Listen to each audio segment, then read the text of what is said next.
Hello everyone, it's me, Ash, here with another MCU theory, and this time we're looking at the ultimate bromance between Captain America and Tony Stark, and what it means in the next Avengers movie. So to dive right in, for all of this speculation and all of the unknowns around Avengers Endgame, we can be certain of one thing. Someone is gonna die. In actual fact, when the dust settles again, the list of the fallen will probably be significantly longer than what we've already experienced. With so many MCU veterans coming to the end of their contracts and persistent rumours that Endgame will be a real torch-passing moment, the question now is, how many of those OG characters are going to be killed off? There is, of course, the possibility that some of them will retire valiantly, such as Clint Barton, whose arc very much depends on the safety of his family, or Bruce Banner, who ultimately seeks peace beyond anything else. Thor could retire too, since he has New Asgard's rule to concern himself with, but the two characters we have to be most worried about are Tony Stark and Steve Rogers. They are the most precariously positioned of the survivors of the decimation, not least because Chris Evans and Robert Downey Jr. are the most open about their impending retirements from actual contracts. The more you look at it, it seems likely we're going to lose at least one of them to the second war against Thanos. And unfortunately, it makes sense that, like Harry Potter and Voldemort,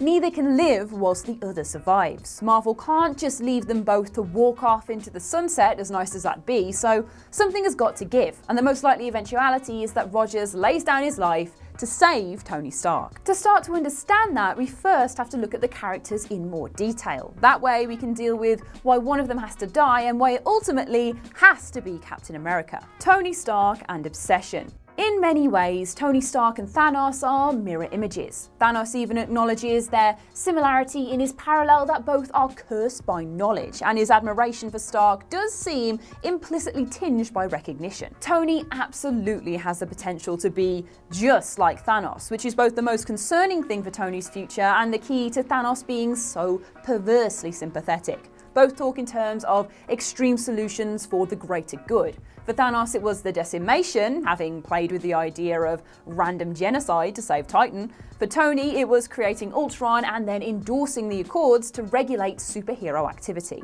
In both cases, they plan to consciously ignore the negative impact for the sake of the longer-term positives. They appointed themselves messiahs, Thanos in a more maniacal fashion, but there is no doubting that's how Tony saw himself for a time as well. Why else would he break protocol and logic to announce himself as Iron Man? The problem with that complex and with Tony's knowledge cursed is that he cannot simply retire from being Iron Man in conventional terms. He's tried it and it didn't work, to the point that it drove a wedge between him and Pepper Potts. Think about how his need to be Iron Man defines him in Iron Man 3. He's presented as an obsessed genius, endlessly creating armor variants to fill the hole inside him in place of sleep and self-care. For him, being Iron Man is an illness, which is why being a superhero has been tied so closely to illness, both mental and physical.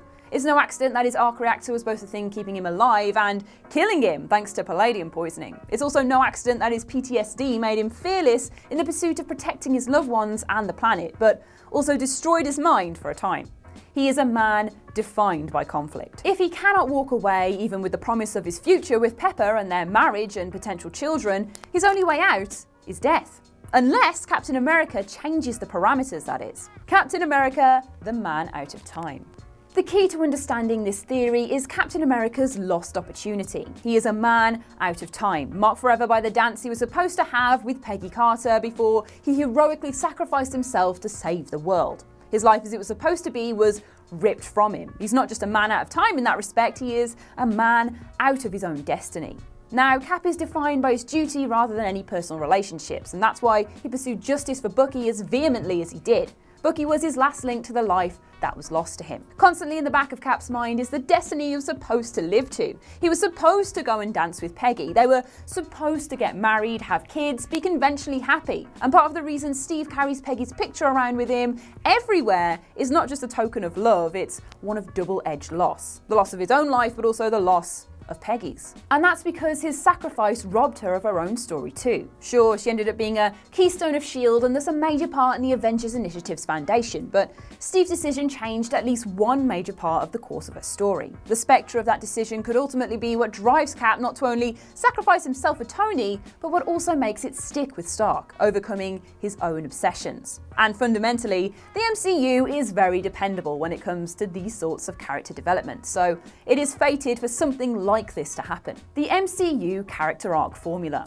Ultimately, every major character arc in the MCU follows a fairly conventional story approach of origin, conflict, resolution. That's just how 3-act storytelling models work, and you can see the way all of the original heroes are headed in those terms. Even more fundamentally, all of the characters can be boiled down to a single statement that their arcs in the MCU have sought to contradict. For Thor it was, "I am not worthy." For Captain America it was, "We don't trade lives." For Black Widow it was, "I am a monster." For Bruce Banner, "I am defined by conflict," and so on. In every case, their arcs end with an answer that disproves that statement. The other important one there is the idea of Captain America as a constant moral heart. He's essentially invincible as a mark of him being forever committed to what is right. As long as he's able to draw breath, he will protect that, even to his own detriment. After all, he has nothing real to lose because he's already lost it all.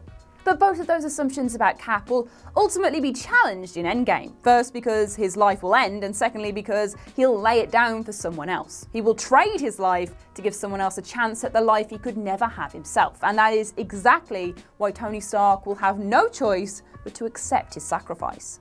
That's the why of the situation. Now let's discuss the how, the only way out. The way things are poised now, we can expect both Cap and Iron Man to be willing to do whatever it takes to defeat Thanos. Cap will do this all day, as he said before. He'll fight until his heart gives out. Iron Man will be the one to lay down on the wire, which he has been ever since Cap said he would never be in the Avengers. They cannot both lay down their lives, that much is certain. If one does, it means something profound. If both do, it's less impactful. It's not like Cap's allusion to someone laying down on the wire mentions more than one person. The fact that there's one is what makes it such a romantic notion. And throughout the MCU, there have been sacrifices in that mold. Dr. Yinsen was first, and then Tony Stark himself was willing to sacrifice himself to save New York from the nuke and the Chitauri. Before him, Cap went in the freezer. Groot sacrificed himself in Guardians of the Galaxy. Yondu did the same in the sequel. Scourge then did it to save the Asgardians in Thor Ragnarok. And finally, both Heimdall and Vision sacrificed themselves at separate points in Infinity War. There is a rich vein of precedent here, and they all mattered because it was one character's decision to save everyone else. The reason why Cap's sacrifice will trump Iron Man's will to do the same thing comes down to two things. Firstly, the cause of Tony Stark's obsession. It was Yinsen's sacrifice that changed Tony Stark from being the arrogant weapons merchant to being the altruistic Iron Man. His heroism was born in the unbreakable bond written in Yinsen's death to save him. That's why he can't escape it as much as his fears for the safety of the Earth. He's bound by his promise to a man that traded his life for him. And the only possible way for that to be undone is for the same thing to happen again with Cap.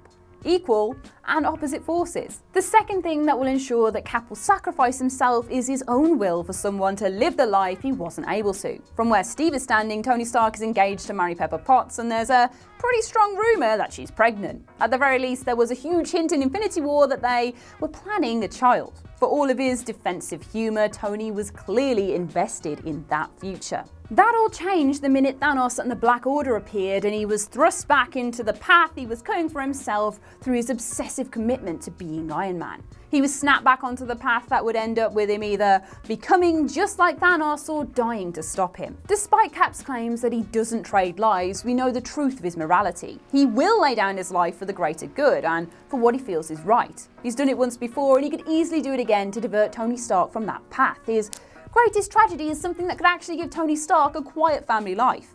Ultimately, it makes sense that Cap would sacrifice himself to take down Thanos or to stop the snap from happening again, because he would give his life in order for Tony, Pepper, and their child to have a future. Cap has no possibly satisfying end, even if he dies for the cause, if his original sacrifice of his own destiny counts for nothing, which is why his parting gift will be to Tony, and When you think about it, that's the only thing that would make Tony deviate from his single-minded commitment to stay active as Iron Man. Not least because Cap could also use his perceived debt to Tony because of Bucky's part in the deaths of Howard and Maria Stark as further leverage. Without a second sacrifice on his behalf in the same vein as Yinsen's, Tony will always be drawn back into the hero business. Only promising Cap that he will live the life Cap lost in his honor could possibly change that.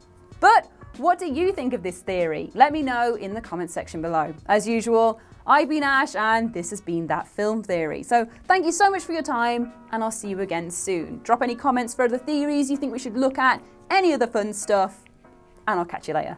Thank you, bye.